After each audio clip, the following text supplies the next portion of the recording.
السلام علیکم ورحمۃ اللہ وبرکاتہ۔ محترم ناظرین کرام، سونے اور چاندی کی زکوٰۃ کے تعلق سے کچھ سوالات سامنے آ رہے ہیں، اس لیے مناسب معلوم ہوتا ہے کہ موٹی موٹی 2-3 باتیں عرض کر دی جائیں۔ ایک بات تو یہ یاد رکھنی چاہیے کہ سونا اور چاندی ہم نے جس ریٹ میں خریدا تھا آج سے کچھ سال پہلے تو اس وقت سستا تھا، اور آج 2-4 سال یا اس سے زائد گزرنے کے بعد میں اس کی قیمت مہنگی ہو چکی ہے۔ مثال کے طور پر 5 سال پہلے 20,000 روپے کو سونا تھا، اور آج 5 سال گزرنے کے بعد میں 25 یا 28,000 روپے تولہ سونا ہے۔ تو اب جو زکوٰۃ ادا کی جائے گی وہ آج کے ریٹ اور آج کی قیمت کے اعتبار سے ادا کی جائے گی۔ ایک دوسرا مسئلہ یہاں پر اب یہ سامنے آتا ہے کہ آج بازار کے اندر مثال کے طور پر 28,000 روپے فی تولہ سونے کی قیمت ہے۔ ہم سونا خرید کر لائے، اب اس کے بعد میں ہم اسی سونے کو یا اپنے کسی دوسرے سونے کو بازار میں بیچنے کے واسطے جاتے ہیں تو سونار اس کو ہم سے کم قیمت میں خریدتا ہے، تقریباً 3-4 ہزار روپے فی تولہ اس کی قیمت کم ہو جاتی ہے۔ یعنی کہ فروخت اگر کرتے ہیں تو کم قیمت میں، اور اگر خریدتے ہیں تو زیادہ قیمت میں، تو ان دونوں میں سے کون سی قیمت کا اعتبار کر کے زکوٰۃ ادا کرنی چاہیے؟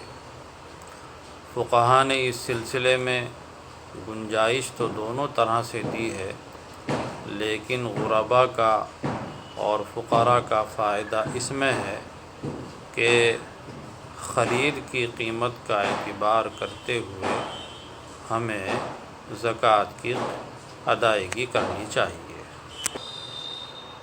ایک تیسری بات اس موقع پر ہمیں یہ بھی یاد رکھنی چاہیے کہ یہ بات جو عام طور سے کہی جاتی ہے کہ مال کے اوپر زکوٰۃ تب واجب ہوتی ہے جبکہ سال گزر جائے، یہ بات اپنی جگہ درست ہے، لیکن یہ تب ہے اور یہ اس آدمی کے واسطے ہے جس آدمی کے پاس میں پہلی مرتبہ مال آیا ہو۔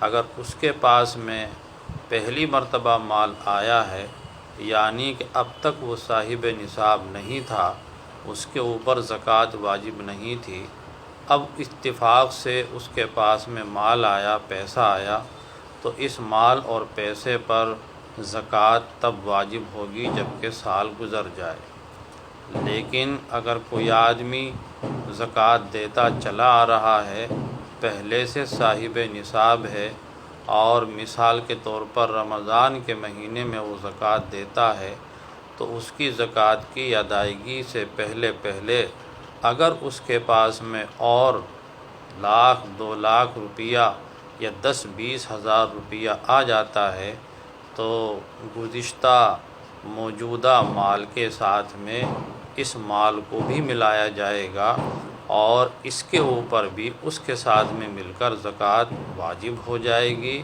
ایسا نہیں ہے کہ یہ مال ابھی آیا ہے، اس پر سال کا گزرنا شرط ہو، بلکہ یہ پچھلے مال کے ساتھ میں مل کر جو ہے زکوٰۃ اس کی ادا کرنی پڑے گی۔ شادی ہونے کے بعد میں ایک مسئلہ اور سامنے آتا ہے کہ بیوی کے پاس میں زیور ہوتا ہے۔ بیوی کے پاس میں 2 طرح کا زیور ہوتا ہے۔ ایک زیور تو وہ جو وہ اپنے میکے سے لے کر آتی ہے، یہ تو یقینی بات ہے کہ یہ اسی کا ہے اور اسی کی ملکیت میں ہے۔ اور دوسرا زیور وہ ہوتا ہے جو شوہر اور لڑکے والوں کی طرف سے اس کو چڑھایا جاتا ہے۔ یہاں پر یہ دیکھنا ہوگا کہ یہ زیور برائے نام اس کو چڑھایا گیا اور پھر بعد میں اس کو لے لیا جائے گا، یا مکمل طور پر اس کو مالک بنا دیا گیا ہے۔